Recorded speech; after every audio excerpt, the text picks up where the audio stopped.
Some betrayals don't come from strangers. They come from across the family dinner table. When a bank informs a woman that she owes $623,000 on a mortgage, she never signed the truth. Slowly unravels her identity wasn't stolen by a criminal in the shadows, but by her own sister to fund a dream house she couldn't afford. This wasn't a mistake. It wasn't confusion. It was a calculated decision. People often say, family comes first. But when family puts their ambition above your security and your future, do you protect the relationship or the truth? Before we dive into today's story, let us know where you're tuning in from. It's always amazing to see where our stories travel. Don't forget to subscribe so you won't miss the next twist in this journey. And now, let's hear her out. The bank said I owed $623,000 on a mortgage I never signed. That sentence didn't just land in my ear, it split my life clean down the middle. My name is Elowen Vale Mercer. I'm 32 years old and I live in Raleigh, North Carolina. I work as a patient access supervisor at a pediatric hospital, steady hours, steady paychecks, steady life. I make enough to pay rent on my small apartment in 5 Points, keep my car running and add a little to savings each month. I don't vacation in Europe. I don't drive anything luxury. I don't own a house. I own houseplants. My apartment is quiet. There's ivy trailing along the window, a fern my dad once gave me, and a bookshelf full of dog-eared paperbacks. It's not glamorous, but it's mine. Honest, earned, simple. My older sister, Camille Mercer Whitmore, lives a very different life. Camille is a high-end real estate agent in Charlotte. She sells the kind of homes with circular driveways and wine cellars.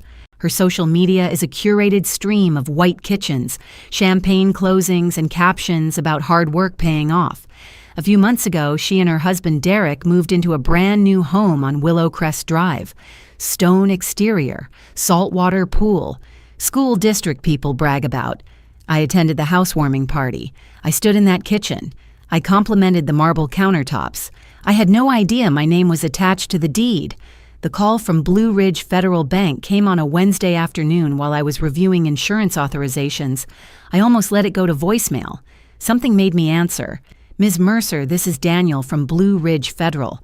I'm calling regarding your past due mortgage. You're 3 months behind. The outstanding balance is $623,000. I actually laughed. Not because it was funny, because it had to be a mistake. I don't have a mortgage, I told him. He verified my date of birth, my social security number. Then he read the property address, Willow Crest Drive, Charlotte. My throat went dry. I ended the call politely, walked into an empty consult room and pulled my credit report up on my phone. I expected nothing, maybe a clerical error. Instead, I found a mortgage loan for $623,000 under my name, 2 high-limit credit cards nearly maxed out, a home equity line of credit, a pool renovation loan. My contact address had been changed to Charlotte 6 months ago. My reported income on the mortgage application, $214,000 a year. I make less than a quarter of that. I stared at the screen until the letters blurred. The numbers were precise. The documentation was complete. This wasn't sloppy. This wasn't accidental.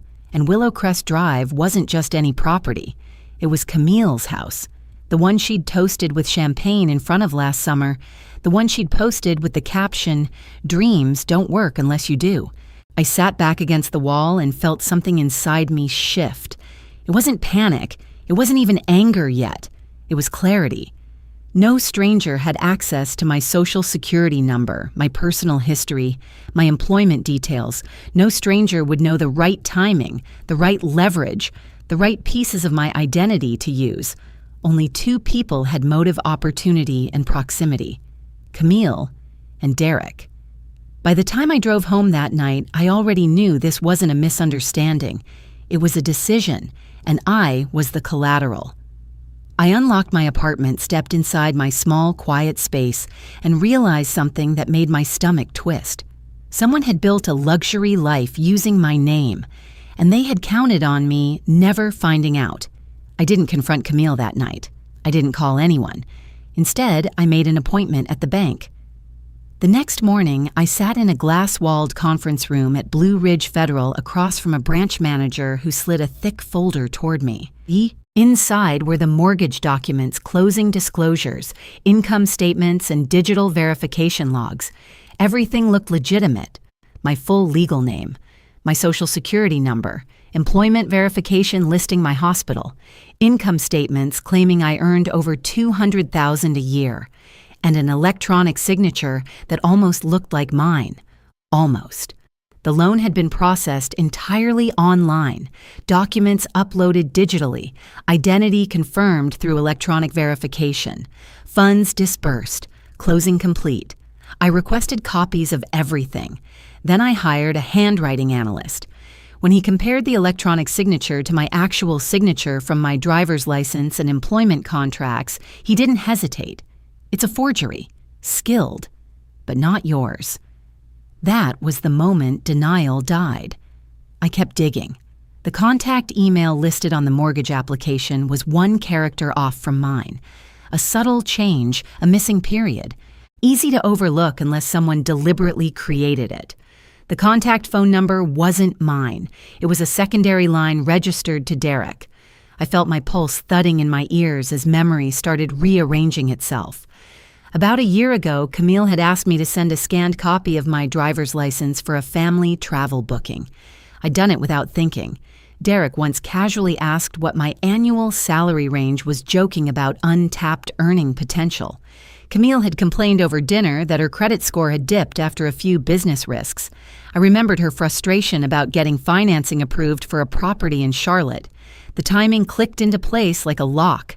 I checked the loan closing date. It was the same night I'd worked an overnight shift at the hospital. I had badge records to prove I was inside a pediatric wing from 7 p.m. to 7 a.m. There was no physical way I could have signed anything. Then came the third piece that sealed it. The IP address used to finalize the mortgage application traced back to an internet account registered to Camille's former apartment in Charlotte. Not a public cafe, not a random server, her old home. This wasn't a desperate impulse. This wasn't a last-minute scramble. This was prepared, and I still hadn't uncovered the worst of it. When I reviewed the credit card transactions tied to my name, I found charges at high-end furniture showrooms in Charlotte, a luxury lighting company, a pool contractor deposit matching the exact timeline of Camille's backyard renovation posts online. I pulled up her Instagram again. The white patio furniture, the fire pit, the shimmering blue pool, all paid for with credit lines under my name. They hadn't just borrowed money. They had constructed an entire lifestyle brick by brick, tile by tile, using my identity as the foundation. And the deeper I looked, the clearer the pattern became. This wasn't about covering a gap. It was about maintaining an image. And I finally understood something that made my hands go cold. They hadn't chosen me because I was convenient. They chose me because I was predictable. Stable credit. Quiet life. No property ownership. No history of financial risk. I was the perfect invisible borrower.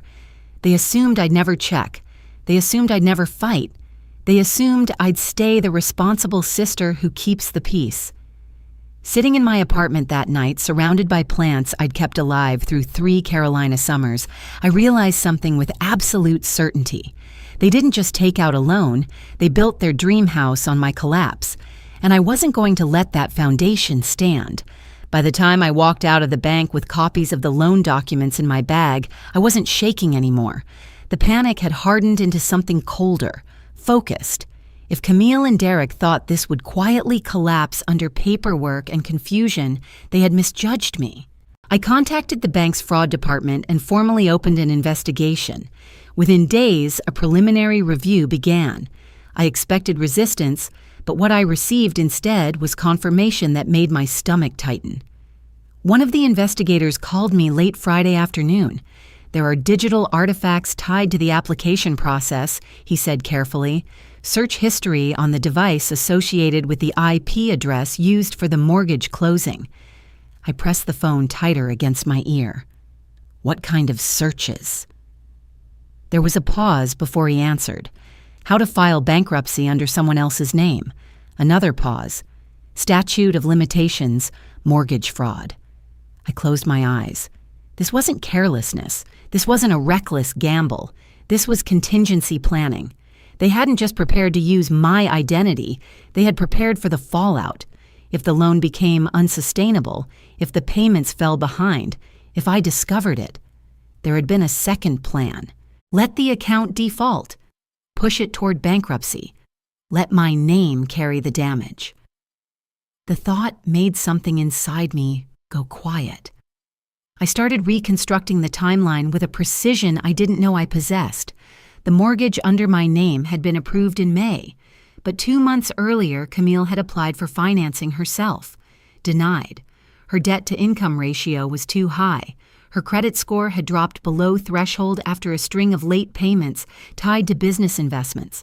I confirmed that detail through a contact I knew in real estate lending.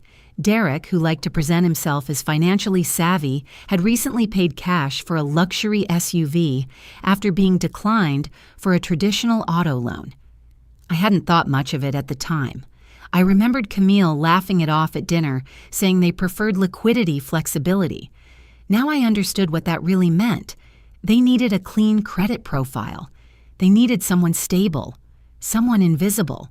Someone who paid every bill on time and didn't own property yet. Me. The realization didn't feel dramatic. It felt surgical. I had been selected. I sat at my small kitchen table in Raleigh with the documents spread around me like evidence in a courtroom. My mind kept circling the same fork in the road. If I reported this formally and pushed it forward, Camille could face federal charges. Identity theft tied to a mortgage of this size wasn't a minor offense. Prison wasn't an exaggeration. If I stayed quiet, the debt remained attached to me. $623,000, late payments, default, bankruptcy, years of damage. My career in healthcare administration depended on background and credit checks. One financial collapse could close doors permanently. And then there was the unspoken question. Who would my parents stand behind the daughter with the polished smile and 2 young children, or the daughter with spreadsheets and proof? That same week, I uncovered something that erased the last flicker of doubt. Blue Ridge Federal had sent multiple written notices about missed payments, 3 separate letters, 2 certified, all redirected to Willow Crest Drive in Charlotte. My mailing address had been changed in the system 6 months earlier. The modification included electronic verification, again processed through the same altered email address and Derek's secondary phone line. They had actively ensured I would never see the warnings. This wasn't about borrowing until things stabilized. This was about concealment. They didn't expect to fix it. They expected to manage it until it was too late for me to undo.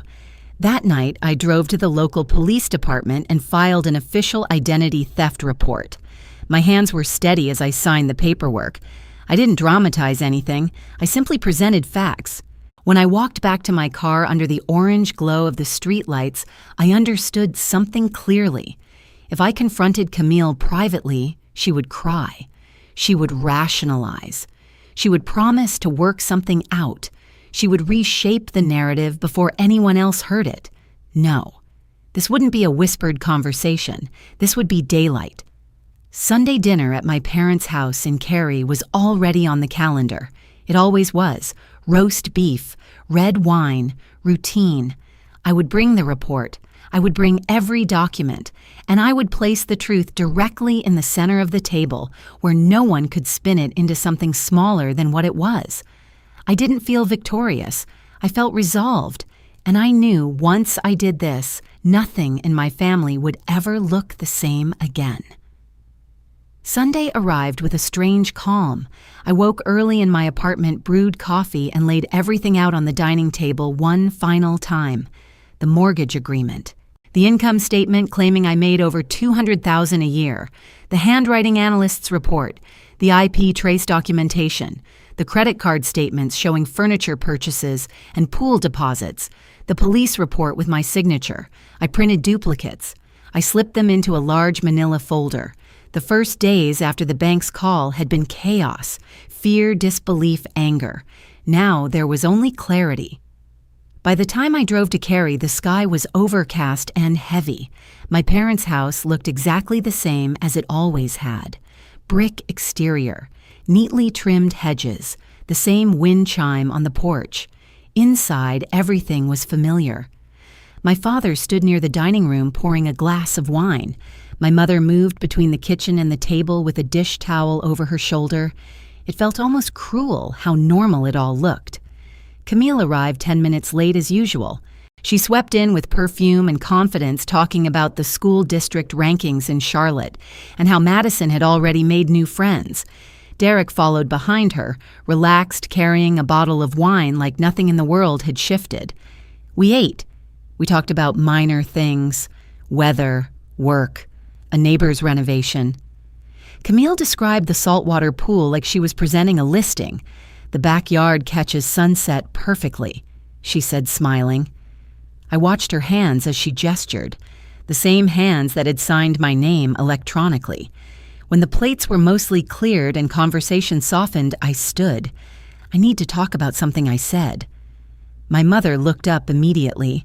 My father set his glass down. Camille tilted her head.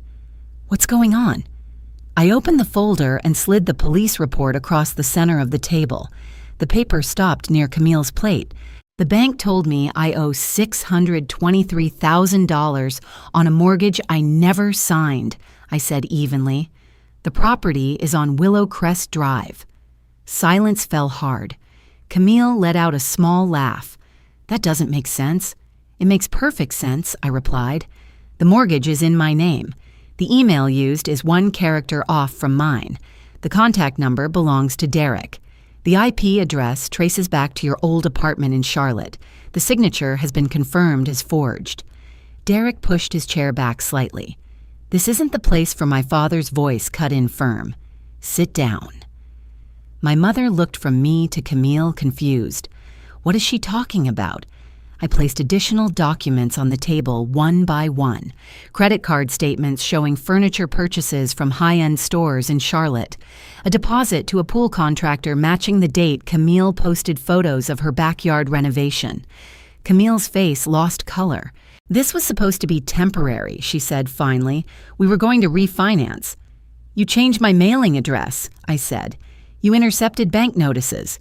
We just needed time, she insisted. The market shifted. Clients backed out. We were drowning. You chose to let me drown instead. Derek exhaled sharply. You weren't even using your credit like that. It wasn't hurting anything yet. Yet I repeated. Camille's voice rose. We had a plan. What plan, my father asked quietly. Derek hesitated, and that hesitation said everything. We would have handled it, he muttered. If payments got too tight, there were options. Bankruptcy, I asked. The word hung in the air. Camille shot Derek a look. He didn't respond, but he didn't deny it either. My mother's hand flew to her mouth. You would let your sister take that. It wouldn't have been permanent, Camille said quickly. It would have been managed, like a portfolio, like an asset. I looked at her across the table and understood something I hadn't fully grasped before. She hadn't seen me as a victim. She had seen me as a resource. My father stood slowly. His voice was low, but there was steel in it I hadn't heard before. You used her name. Camille's eyes filled with tears. Dad, you used her life. Derek began to speak again, but my father raised his hand. Enough. The room felt smaller, heavier. For now, he said, looking directly at Camille, and Derek, you need to leave. My mother looked shattered. We can talk about this. No, he said, not tonight. Camille stood shaking. Derek gathered his jacket without meeting my eyes. They walked out of the house in silence. The front door closed softly, but the sound felt final. I remained standing for a moment, then slowly sat back down. No one spoke. There was no sense of triumph, no relief, only the realization that the version of my family I had grown up believing in no longer existed. I drove back to Raleigh in the dark hands steady on the wheel. The fight wasn't over. In many ways, it had just begun. Monday morning arrived without ceremony, but the world had shifted. I woke before my alarm and reached for my phone out of habit. There were 12 missed notifications, 3 text messages, 2 emails from coworkers, a link from a cousin I hadn't spoken to in years. The headline was restrained but unmistakable. Charlotte real estate agent under federal investigation for mortgage fraud. The article did not mention my name. It did not mention identity theft explicitly, but it listed the property location Willow Crest Drive. It described a recently constructed stone home with a saltwater pool and a luxury interior renovation completed within the past year. Anyone who had attended the housewarming party could connect the dots. I sat up in bed and read the article twice. It cited anonymous sources and confirmed that federal authorities were reviewing documentation tied to a high-value mortgage. It referenced digital discrepancies and possible falsified income reporting. It didn't need to say more. By 8:30 a.m., the first call came. An aunt from my mother's side. "Is this about Camille?" she asked without greeting. I didn't answer immediately. "You shouldn't have taken this to the police," she continued. "Families handle things privately." I let her finish before I spoke. "I didn't take anything from anyone," I said quietly. "Something was taken from me." She sighed like I was being dramatic. By noon, 2 more relatives had called. One left a voicemail saying, "This didn't have to go this far." Another texted, "You're going to ruin her life." Not once did anyone ask how I was holding up. At work, my supervisor pulled me aside gently. "If you need time off," she said, "let me know." I assured her I was fine. I wasn't fine, but I was functioning. By mid-afternoon, my mother called. Her voice sounded older than it had on Sunday night. "Can we talk?" she asked. "We are talking." She hesitated. "This is everywhere now. Your father hasn't left the house. People are asking questions." I listened. "She made a mistake," my mother said softly. "A terrible one. But maybe there's a way to settle this quietly. The children don't deserve to suffer." There it was. Not the word guilt, not the word crime, the word quietly. I felt something settle into place in my chest. "She didn't make a mistake," I said evenly. "She submitted false documents. She changed my mailing address. She intercepted bank notices. She panicked," my mother insisted. "They were under pressure. So she put that pressure on me." Silence stretched between us. "Madison and Carter don't understand any of this," she whispered. "They're asking why their mom is upset." And for a moment that pierced me, because I loved those kids. I had babysat them. I had bought birthday gifts and attended school recitals, but love for them did not erase what had been done to me. Later that evening, my father called. He rarely called me directly. When he did, it meant something mattered. "I need to tell you something," he said. I braced myself. "A few months ago, Camille asked me to sign as a financial reference for a transaction. She said it was procedural. I didn't read the details carefully. I trusted her."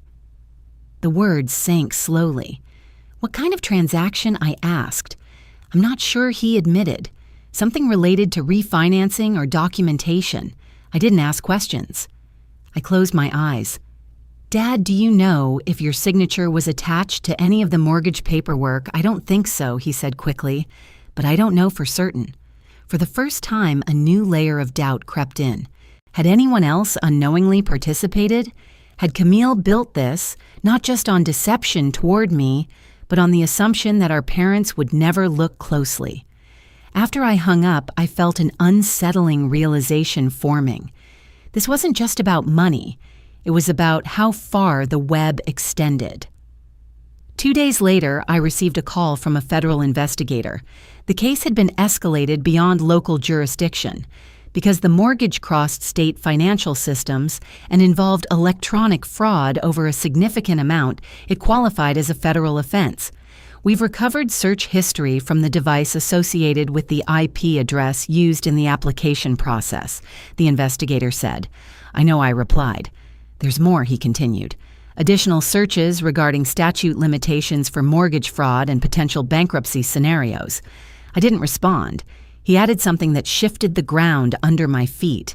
"Even if you were to withdraw your complaint, this investigation can proceed independently." The financial institutions involved are obligated to cooperate. I absorbed that slowly. This was no longer something I could halt by changing my mind. The machinery had started moving, and it wasn't mine to stop. When I hung up, I sat in silence in my living room, staring at the late afternoon light hitting the ivy by the window. I had thought this was a confrontation between sisters. It wasn't. It had become a criminal case, and whether I wanted it or not, I was now part of something that would unfold far beyond our family dinner table. The letter requesting my formal testimony arrived 2 weeks later. I was asked to provide a detailed statement before a federal grand jury. Dates, documentation, timeline reconstruction. I hired an attorney of my own, not because I was accused of anything, but because I needed to protect myself from being pulled into unintended liability. Sitting in that office downtown, reviewing every email and every piece of documentation, I realized how carefully Camille and Derek had structured the illusion. My attorney asked me one simple question. If this were not your sister, would you hesitate? I didn't answer immediately, because hesitation was no longer about law. It was about blood. Preparing my testimony meant reliving everything. The call, the credit report, the pool contractor deposits, the altered email address, the redirected mail. Every detail reminded me that this wasn't one reckless decision. It was sustained deception. Then Camille showed up at my apartment. She didn't call ahead. I opened the door and found her standing there, eyes swollen, hair pulled back without its usual polish. "Can we talk?" she asked. I stepped aside. She walked in slowly, looking around at my modest space like she was seeing it for the first time. "I didn't think it would go this far," she said. "It went this far the moment you submitted the application." She sat down and covered her face with her hands. "Derek pushed for it," she said. "He said we could manage it, that your credit was strong and clean and we'd fix it before you noticed."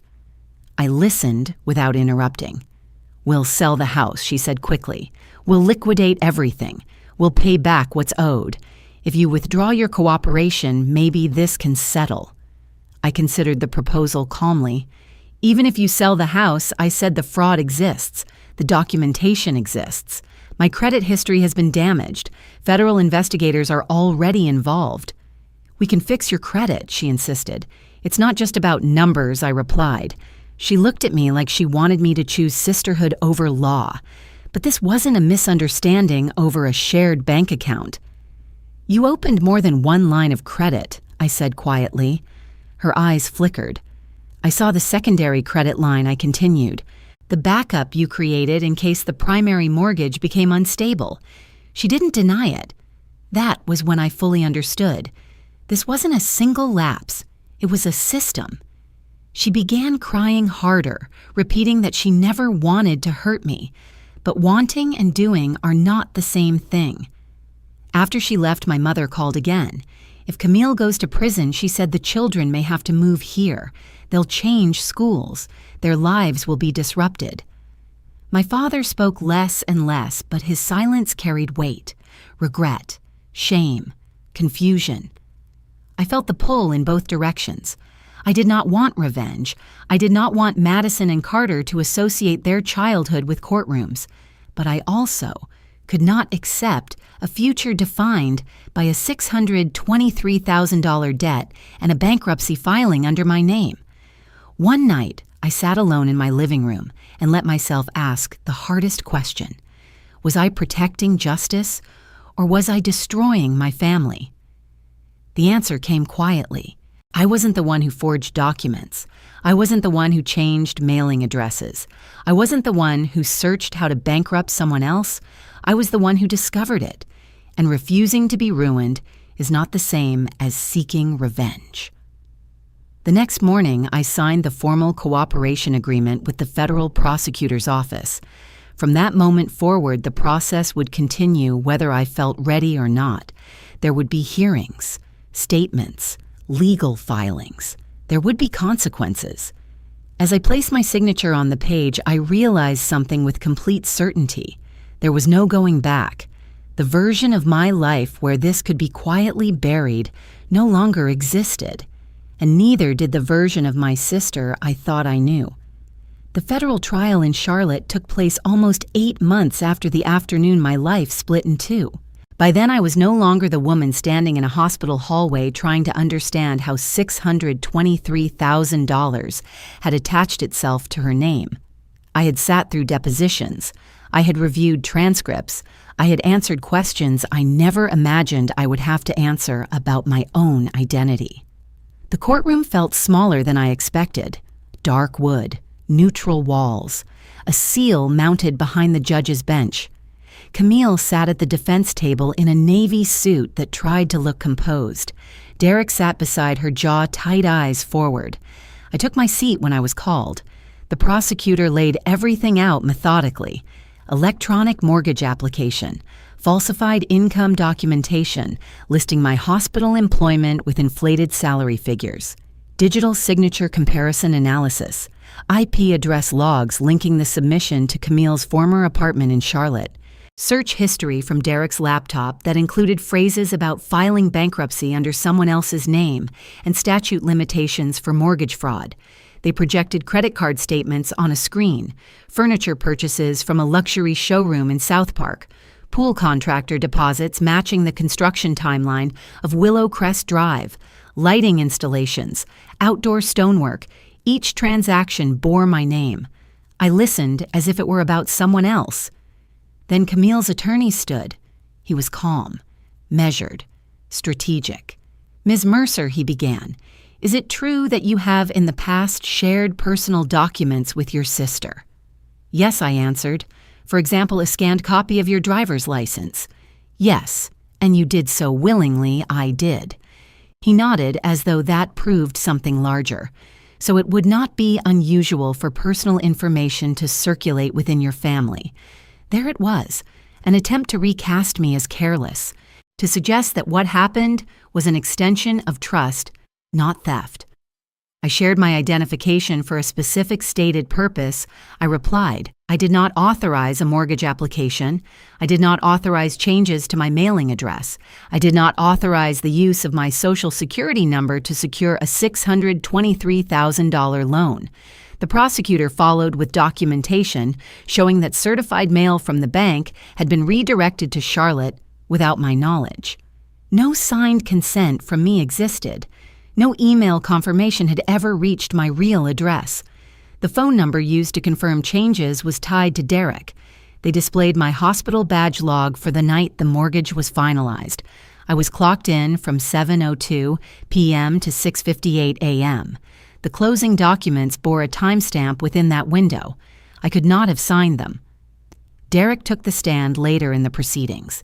He testified that the plan had been temporary, a short-term borrowing strategy until their commissions stabilized. He insisted Camille did not fully grasp the legal implications. The prosecutor responded by presenting the secondary line of credit opened under my name weeks after the primary mortgage, a backup layer, a cushion. They also presented the search history about contingency planning and bankruptcy options. This was not short-term improvisation. It was layered. Then Camille spoke. She cried. She said she'd always felt compared to me growing up, that I was the reliable one, the steady one, the daughter who never embarrassed anyone. She said the pressure to maintain success in Charlotte was suffocating. Clients expected confidence. Social circles expected affluence. She said she thought she could handle it before it spiraled. She never denied submitting the documents. She explained it. I sat there and watched my sister without the filter of curated photos and holiday dinners. I saw exhaustion. I saw pride that had calcified into desperation. I saw someone who believed image mattered more than consequence. For a moment, a part of me ached. But sympathy does not erase evidence. The judge's voice was firm when he delivered his findings.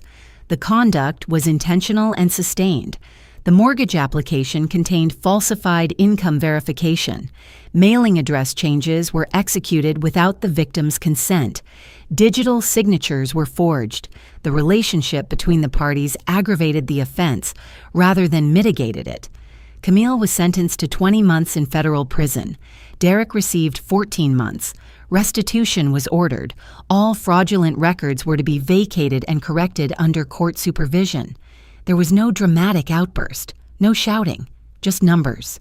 20 months, 14 months. As deputies escorted them away, Camille turned once. Not with anger, not even with accusation, just with something like disbelief. I did not wave. When I stepped outside the courthouse, the Carolina sun felt too bright. Reporters lingered at a distance, but no one approached me directly. My attorney asked if I was all right. I nodded. I did not feel victorious. I felt hollow. There are no winners in a courtroom like that, only consequences. The trial ended, but the paperwork did not. Correcting my credit history became a second job.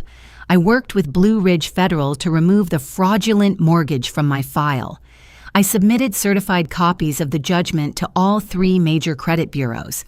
I disputed every lingering account tied to Willow Crest Drive. It took months. Even after the court-ordered correction, automated systems did not move quickly. Old data resurfaced in background checks. A late payment marker would reappear on a report. I learned the language of disputes, escalations, compliance letters. One afternoon, nearly a year after sentencing, I applied for a modest mortgage of my own in Raleigh. The amount was a fraction of $623,000, something realistic, something aligned with my income. The initial review came back flagged. An underwriter saw remnants of prior delinquency history tied to the fraudulent accounts.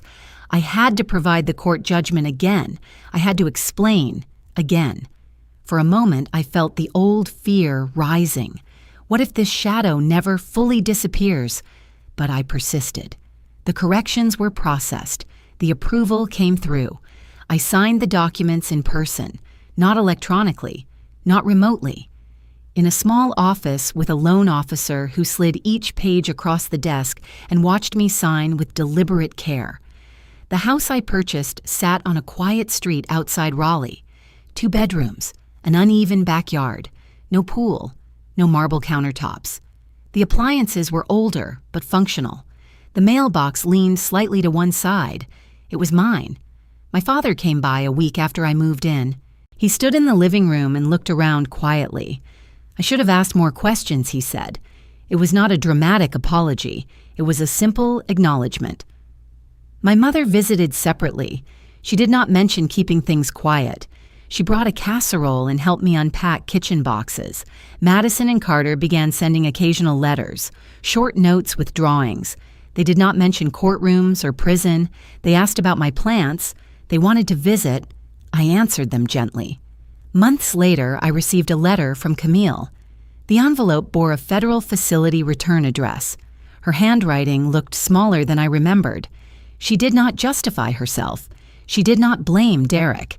She wrote that she had seen my credit as something stable, something available. She admitted she assumed I would absorb the damage quietly because I always had before.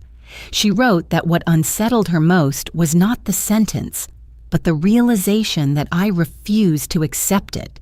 I read the letter twice. I did not respond immediately, not because I was angry, but because I no longer needed her acknowledgement to validate what I had done.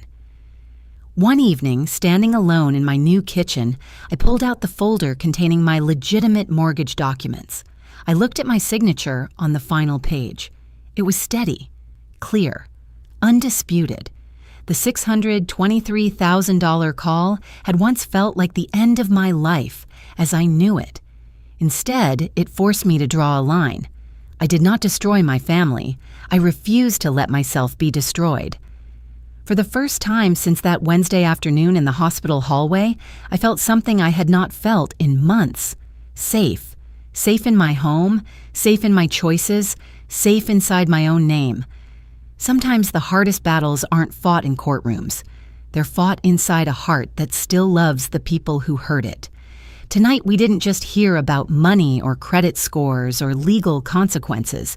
We witnessed what happens when trust is tested and boundaries are finally drawn. In families, things are rarely black and white. There is pain on every side. There are children listening from the next room. There are parents trying to hold everything together. And yet there comes a moment when protecting ourselves is not cruelty, it is clarity. Maybe that's the quiet lesson we can carry with us. We can love our families and still choose honesty. We can feel compassion and still stand firm.